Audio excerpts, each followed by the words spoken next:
ना जमी चाहिए ना आसमां चाहिए, ना जमी चाहिए ना आसमां चाहिए, ना शोहरत चाहिए ना नाम चाहिए। हम तो जनता का सेवक है, बस आप लोगों का दुआ और आशीर्वाद चाहिए।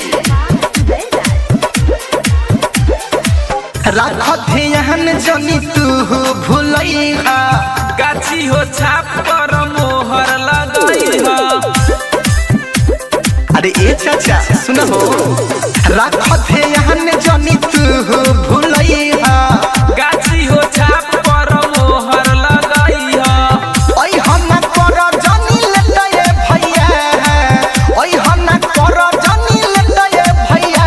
गाछी छाप प भैया, गाछी छाप प भैया, एही प मोहर लगैहा भैया।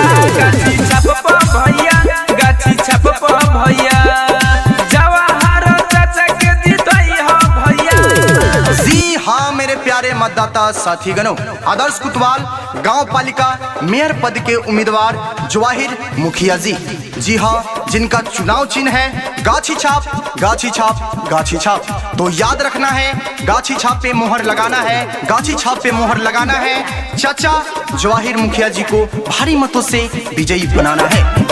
एक बार जिता के दिखाई चाची, जवन भइल नहीं के काम करवाई चाची। अरे ए चाची, अरे जिता के दिखाई ना हो। हंस खेले लगभग गौआ में उनके जिताई चाची जी। कोनो कमी हो के गौआ में उनके बताई चाची जी। चाचा होई जोर सोर से भैया, चाचा होई जोर सोर से भैया।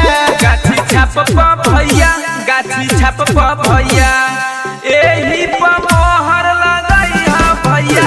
गाछी छाप प भैया, गाछी छाप प भैया, जवाहर चाचा के जितैहा भैया।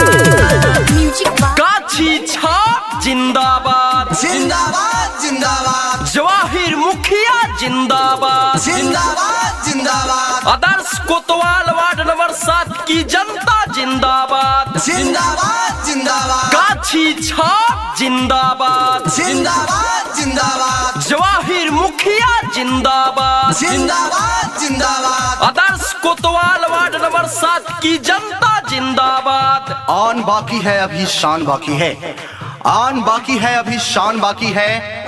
आदर्श कोतवाल वार्ड नंबर 7 के जनता को सजाने की अरमान बाकी है। आज आने नहीं दूंगा कभी अपने आदर्श कोतवाल वार्ड नंबर 7 की जनता को, जब तक कि मेरे सीने में शान बाकी है। हाथ जोड़ी करतानी बिनतिया नु हो, गाई के समझावतानी गीतियानु हो।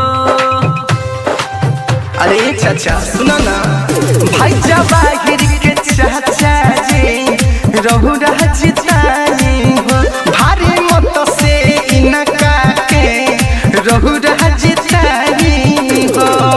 विजय के माला पेन होई हो भैया, विजय के माला पेन होई हो भैया।